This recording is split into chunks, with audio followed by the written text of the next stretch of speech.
do anything with that center, Just one of the greatest examples of intentional living you're likely to see in an Earth century. It's gonna be Robert Haynes. You know who I'm talking about there, Robert Tom? Haynes, yeah, sure. I know who you mean. Let's see. I think I've got something here about him, There you Marcel. go. Hold on. He has a long history with Dale Carnegie training, all of which took place in that state you mentioned, where Bobby Knight lives. That's right. He took the Dale Carnegie course in 1955, and he became an instructor in 56. His desire for travel and adventure started at the age of 12 after seeing Admiral Byrd's snow cruiser heading for Antarctica. You know, and then he retired. He retired, Marcel. He raised his family. His first adventure consisted of spending 23 days in Nepal hiking to the Mount Everest base camp. Now, this is after he retired and after his family was all grown. Is that right? Since then, he has taken 13 additional adventure trips to all 7 continents. His most recent adventure began in October of '91 when he spent nearly 5 months exploring Antarctica. How about that? I'm amazed. All right. Are you done? No, not yet. I got a little more. Can you just give me a little slack here? All right? He's got a Bachelor of Science degree from Ohio State University. He and his wife Jane have 3 daughters, 2 sons, and 13 grandchildren. Bob will share some of his adventures with us as he tells us how he has been living his dreams. Marcel, But you know what? take it. Well, this actually confused me. I thought he was the one who invented underwear. Haynes, right? Marcel. All right, okay. All right, right now, ladies and gentlemen, using intergalactic time and space warping technology, I will draw into our meeting in Palm Springs a man walking around the bottom of the Earth. Please welcome, direct from Antarctica, Mr. Robert Haynes.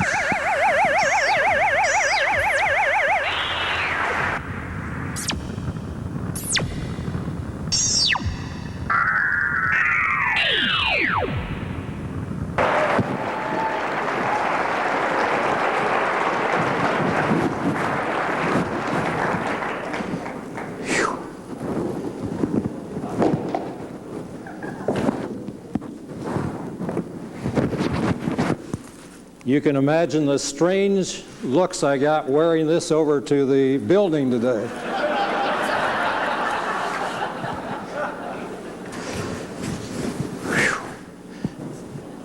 Find my regular glasses and away we go.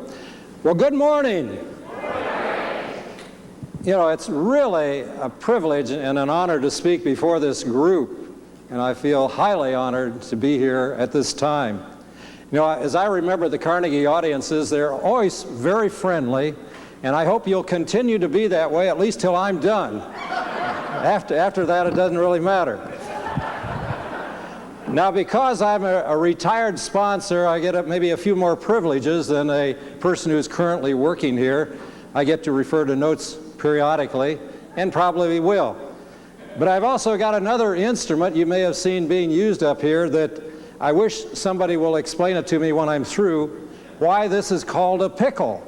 It's actually called a pickle. So if you hear me yell, "Where's my pickle?" you'll know what I'm talking about.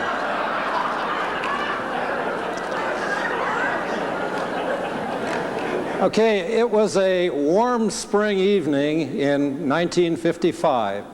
We had just finished dinner in our small, tiny kitchen that we were in, and Jane gave me this notice. She said, "Bob, you better get a clean shirt on. A man from the Dale Carnegie office is going to be here in 5 minutes to talk to you about taking a Dale Carnegie course." 5 minutes notice. Now, why such a short notice? She knew if she had given me any more notice than that, I would be gone. They'd never catch me. That was it.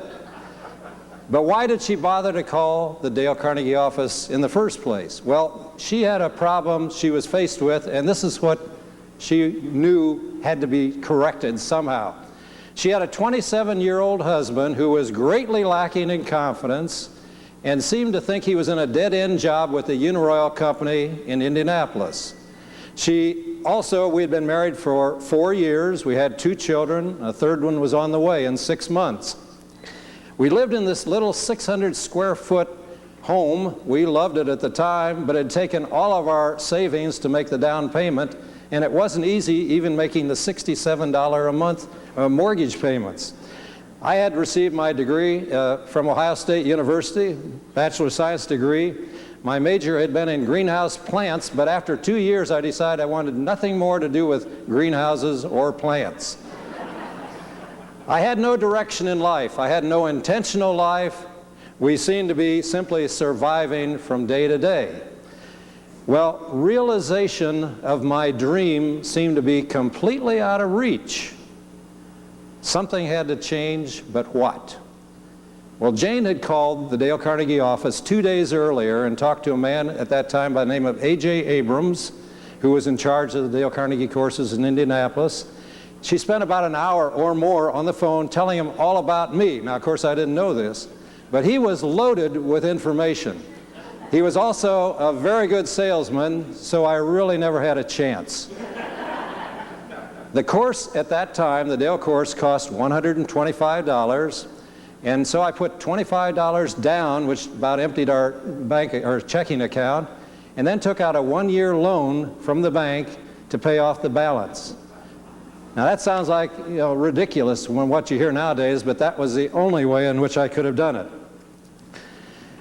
After taking the course, I was so excited that, it changed my life enormously. I became a GA immediately after finishing, an instructor a year later. 2 years after that, Ray O'Brien moved into the area and asked me if I wanted to be in sales with him. And if I did, I would be out in the small towns and I'd be working on straight commission. So what did I have to lose? What could be so tough about that? Who said that yesterday? Okay. So I did it. And I was fortunate enough the first 9 months to get 376 enrollments. And then I took 3 months off because I didn't think you could sell during the summertime. I don't know where I got that idea, but somebody. In 1974, I became a sponsor, and then, as you've heard, in 1992, I officially retired. Now, I made the comment earlier, I said, realization of my dream seemed completely out of reach.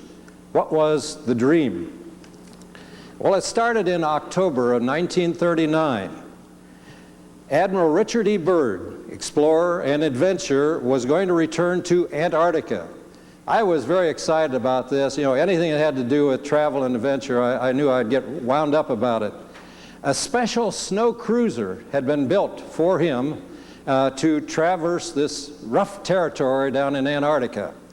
And it was built in Chicago and was to be taken to Boston, loaded on a ship, and then taken to Antarctica.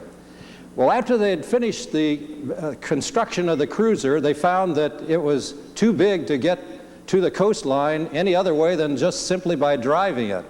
So it had to go by state and federal highways in order to get there. Now you can see the size of this thing. It was 55 feet long, 15 feet high, and 20 feet wide. And that's a state police car in front leading it. And as you can see, it took up almost the whole road. They were just two-lane roads in those days. Well, as luck would have it, this cruiser crashed into a ditch 15 miles from where I lived on its way to Boston. And it was there, stuck there for 3 days, which gave a lot of people the opportunity to go see it firsthand. And I was one of them, lucky enough to see it. And as a result of it, I remember looking at this. My mother and dad, I was only 12 years old at the time, but my mother and dad drove me out there, all these people milling around, and I just looked at that and I knew it was going to go someplace that was very adventurous. Wouldn't that be exciting to go someplace where very few people get to go and do things that very few people get to do? And it stuck in my mind, and I think it was at that moment, almost, the idea of me and travel and adventure took place. Well, as time worked out, nothing happened. However, in 1949, as a senior in high school, I enlisted in the U.S. Navy. And the Navy at that time had an exciting motto. It was, join the Navy and see the world. Man, this is it. This is what I wanted. Well, I got in the Navy shortly before the war ended. However, I did get to make 4 crossings of the Mississippi.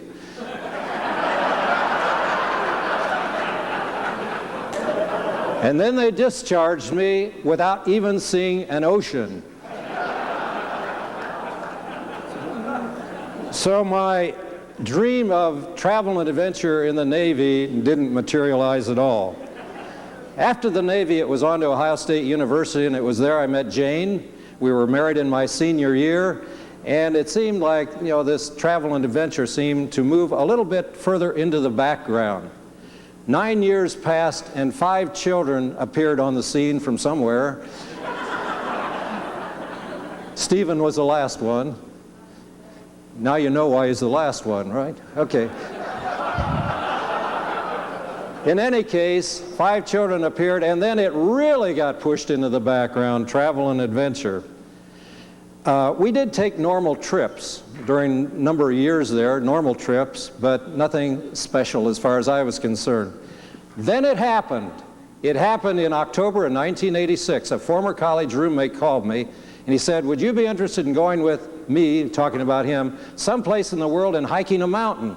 And I said, yes, I am interested. We didn't even know where.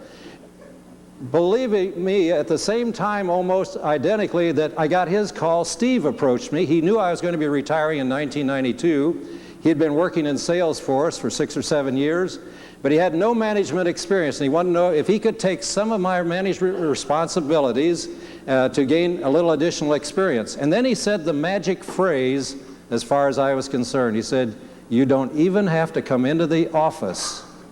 Well, that was all I needed. Within 30 days, my former roommate and I had booked a tour to Nepal, and it was to go on a 23-day trek up Mount Everest to the base camp.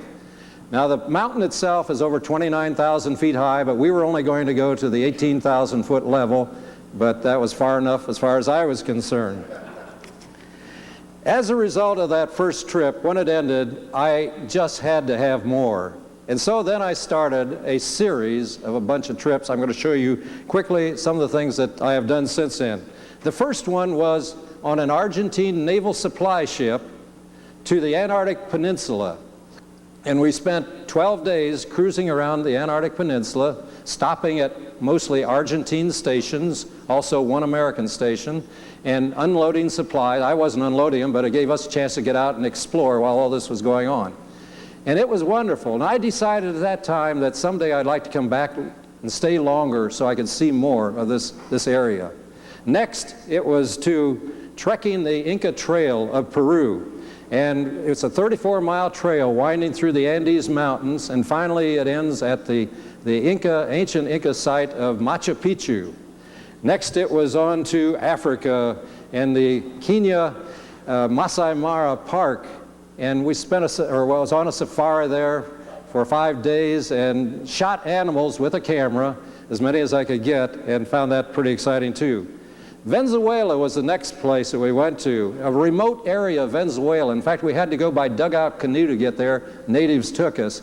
And to the highest waterfall in the world, Angel Falls, over 3,200 feet high, 18 times higher than Niagara Falls. And we camped right underneath the falls as you see there. We also went to what most people would say is a God-forsaken place. However, in July it was beautiful, and this was the area of Siberia. We camped there right on the shores of Lake Baikal, the largest freshwater lake in the world. Then it was on to Borneo, former land of headhunters and orangutans. And I climbed Mount Kinabalu while there and romped with some of the orangutans in the jungle sanctuary. The hottest place I've ever been was the Northern Territory, or the real outback, they call it, of Australia. I backpacked for 12 days there with 3 Australians, and it was nice, but boy, was it hot. Then it was on to the land of Genghis Khan, Mongolia, and living in the gurs that you see in the picture there. That's a native type tent, and we searched for dinosaur bones in the Gobi Desert. The windiest mountain I ever remember climbing was only 9,000 feet, and it was in Greece, Mount Olympus, but boy, it was all you could do to stand up trying to reach the top of that. The most dangerous area I've ever been was in Central Africa, where we tracked 500-pound silverback mountain gorillas. I thought I'd be lucky if I got within 100 feet of one, and you can see I got a little closer than that. I say dangerous, it wasn't because necessarily the animals, but the native activity down there was extremely dangerous. Next, it was bicycling the South Island of New Zealand. My son-in-law and I did this. Hey, New Zealand. Beautiful island, as you know. However, New Zealanders, I'd never want to do this again on a bike. There's too many mountains there that don't go downhill, I found. Back to Venezuela and scaling the top of Mount Roraima. This is in another remote area of Venezuela. Mount Roraima is sometimes called the Lost World. It's the largest flat-top mountain in the world. There are 25 square miles on top of this mountain. Now, you may also notice it's got a 2,000-foot vertical side that no one could even figure out how to ascend this mountain until 1884, and we used that same way that they discovered in 1884. The last one I'm going to show you on this series was, Steve arranged this. It was backpacking the Grand Canyon from the North Rim to the South Rim. We spent 3 nights in the canyon, 4 days. I always wanted to know what was at the bottom of the Grand Canyon. Now I know. And then the final one was the one in which I call it the big one. And I've got to explain a little bit about this one to you firsthand before we get into it. I said back in 1989 I'd gone to Antarctica, and I said someday I want to go back there again, but I couldn't find any group, any tour that was any better than the one I had the first time. And after a little frustration, someone finally made the comment to me, and I think it was something like about 1998. They said, well, why don't you get a job down there? And I hadn't thought of that. You know, former sponsors never work anymore, so it's almost an insult. So anyway, he said, why don't you get a job? So I said, why not? So I applied to an organization out in Denver, Colorado, and they said, if you're really serious about this, you'll come out to a job fair we're having in April. This was April '99. So I went. And I walked into a room, it was at least this size, maybe larger, with over 700 people present applying for 148 jobs. Now, beyond that, they told us before we even entered the room that 11,000 applications, over 11,000 applications, had been received through the mail for 148 jobs. Now, the Antarctic area, it's all a scientific continent. There are 17 countries that operate down in Antarctica. They all operate scientific stations. U.S. has 3 stations there. And as a result, 80% of the people working in Antarctica are scientists, as you would expect. 10% are skilled construction workers, and then that leaves 10% left. That's where I fit in. And they call this support people. Now, what is a support person? Anything that no one else wants to do as a scientist or a mechanic, the support people do it. I went in and applied for anything I could find I thought that I might be able to do. The only one that seemed to show any interest in me was the Food Services Department. And with that in mind, I decided to jump on this and really go with it. And as a result, I sent in everything I could. I took all the Carnegie techniques I had learned over the years to try to sell me to the Food Services Department. I even asked Ollie to write a recommendation for me. And I wished I could have seen the look on his face as he was writing a recommendation for a former sponsor to be working in the kitchen, probably washing dishes. But that's what I wanted to do. It was the only way of getting there. On August the 26th of '99, they called and said, congratulations, you've been nominated, go down there. And boy, was I happy. On October the 1st, we left. I left, met a group in Denver. We went on, flew to Christchurch, New Zealand, and it was there that we started our loading process. In fact, we were in New Zealand for a period of 6 days before the weather cleared up good enough that we could board the plane. Hey, I was afraid my pickle wasn't working there for a minute. Okay. We were to go by U.S. Air Force C-141 transport plane, flown by the Air National Guard from New York. How about that? I couldn't believe it. You know, these are part-timers, but they were taking us there. We boarded, as you can see, got inside, and this is the seating arrangement that we were given. There really was no seating arrangement. There were 4 long rows, and you just sat down as close to the person next to you as you could, put your feet between the person's feet across from you, and you sat that way for 5 hours. Now, if you had to go to the restroom, they were only on either end of the plane, and you had to climb over everybody in order to get there, especially if you were seated in the middle.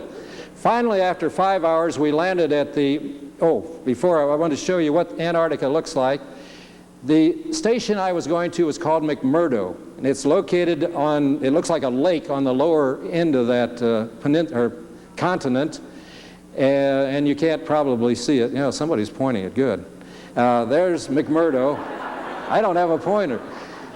All right, the other two stations, one is south, well, okay, he's up at, he's up on the peninsula. That's Palmer Station. I was there in 1989, very nice little station.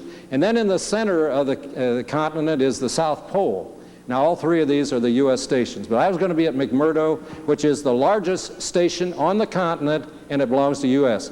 They house 1,200 people there during the summer season, which I would be there. Now, after we landed on an ice airstrip on the ice about 3 miles from McMurdo, this was the first glimpse I had of the station itself. And you can see there are hills. The station is nestled down in these hills. The hill on the right, on my right-hand side, I'm trying to think which side it is to you. Yeah, it's your right-hand side, is the highest one there. It's called Observation Hill. It's 700 feet high. The next morning after arriving there, I took the picture of the station. Now, you're looking down on all the buildings there. It looks like a little community or a little village, and that's basically all it was, with 1,200 people living there. The one building I was most interested in was dead set in the center, and that was building 155, which had the dining room in it. It had my dormitory in it. It had a radio station. It had a number of things. Now, what do people do in Antarctica? Well, I can tell you what some of the scientists did first. They worked under the ice, they worked in the water, they worked with fish, they worked, you name it. Any kind of element or idea you can come up with that a scientist could work with down there. With 800 scientists, everyone was doing something. They were working up even in the stratosphere. They sent 2 of these large balloons up. You can see the size of the balloons when you look at the people down on the lower level there. But they were sent up 2 days apart, circled the continent, and came back to the same spot. And then they were deflated and they retrieved their instruments. One of the most interesting experiments I thought was with the fish. Now, they caught Antarctic cod. This happened to be the largest one that was caught when I was there. It was a 130-pounder. Now, these fish, because the water temperatures range between 27 and 28 degrees Fahrenheit, they have a built-in antifreeze, and the scientists are even experimenting with this antifreeze. How can it be used with humans in some way? When they're through with the fish, they either return it back to the waters where they got it, which is right out in front of our station, or it ends up in the dining room, and this was delicious. It was really a... Now, this brings up our kitchen, which I was very familiar with. We had a very up-to-date kitchen. We had 14 cooks, 4 bakers, and they served 1,200 people at each meal. That's, well, roughly, it's 3,600 meals a day, the way I figure. And as a result of it, that's the way they looked at it. Well, look at it from the other end. When you do dishes, you think of 3,600 dishes, 3,600 glasses, 3,600 sets of silverware. You know, I was getting a little different view of it than they were. But they did a great job, and in any case, it was a start. The next thing I want to show you, come on, Pickle. Hey, this is an Antarctic fire truck. Had all of the equipment on it that you'd find on any fire truck, except, as you can see, it has tracks. And that's what kept it moving in the snow and ice very easily. In addition to my job, I worked also a total of 60 hours a week, 10 hours a day, 6 days a week. I had some extra time to use, and I enjoyed this extra time immensely. I had a radio show, believe it or not, a radio show. 2 hours a week. I was known as Indiana Bob, the oldest DJ in Antarctica.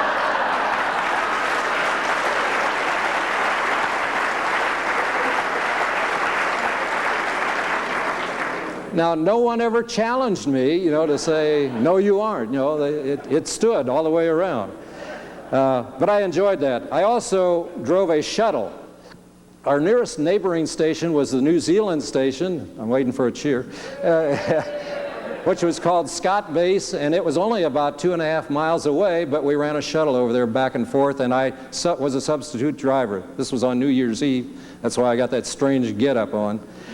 I also was an introducer and an MC every Saturday night at Gallagher's. That was a local tavern. They would have live stage shows provided by the people that were living there. And so I introduced some of the acts, and this is one behind me called We Are the World. They were just getting ready to sing that number. That was a lot of fun as well.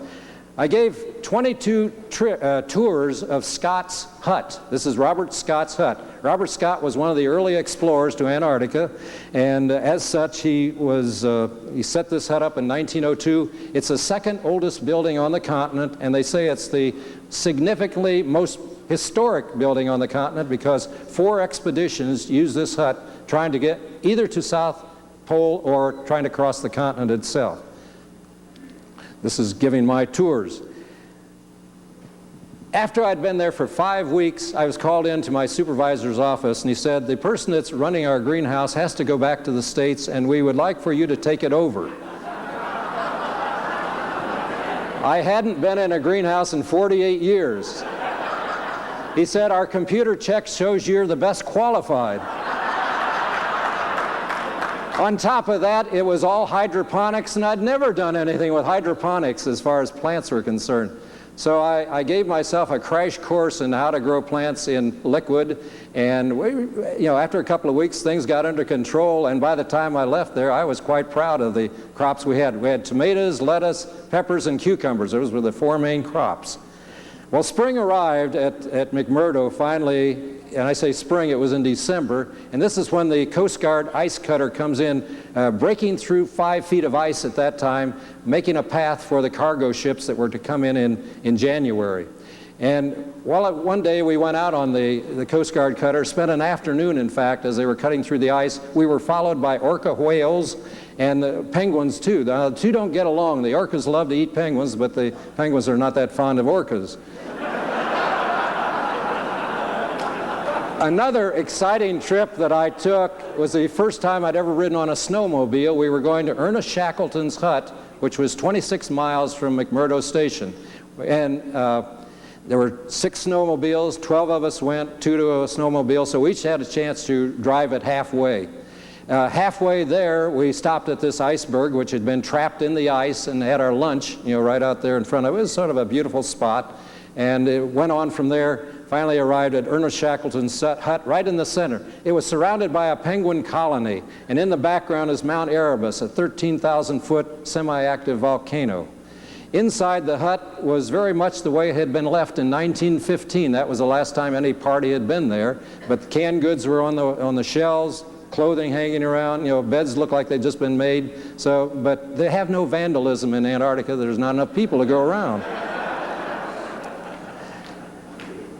Next, another exciting thing I did was go to what they call Snow Survival School, and we went there using what we call the Nodwell vehicle, which is what you see. It's on tracks. I got to drive it about half of the way there. It's 10 miles outside the station. You have no steering wheel. You just use these levers, but it was a lot of fun. We had 10 of us went that time. Now, the main purpose of survival school, of course, is to show you how to survive in Antarctic climate. And we did a number of things, but one of them I enjoyed especially was building a snow mound hut. And anything you can do to get out of the wind and the cold, that's what you try to do to survive in Antarctica. I slept in that hut that night, and it was very comfortable. You have a nice warm sleeping bag, and you're set. I found Antarctica to be, in my way of thinking, just a beautiful place. And going there was far more than just a job, and much more than just a place to live. For me, it was a dream come true. Now, you don't have to travel the world on adventures such as I did, but you should have a dream. And your dream will be your source of optimism, your thoughts, your motivations, your actions, and your inspiration. In other words, you should be dream-driven. Yes, I said be dream-driven. Because as we grow older, we regret most the things that we didn't do in life, the dreams that weren't fulfilled. As for me, with the help of Steve Haynes, I had the time to realize my dreams. With the help of my wonderful wife, Jane, I had the freedom to pursue my dreams. And with the help of the Dale Carnegie course, I had the confidence and the courage to seek travel and adventure all over the world. For the past 14 years, I've been living my dreams. And to all of you in Carnegie, you Carnegie careers, I say this: there is a life after Carnegie, and it's been great.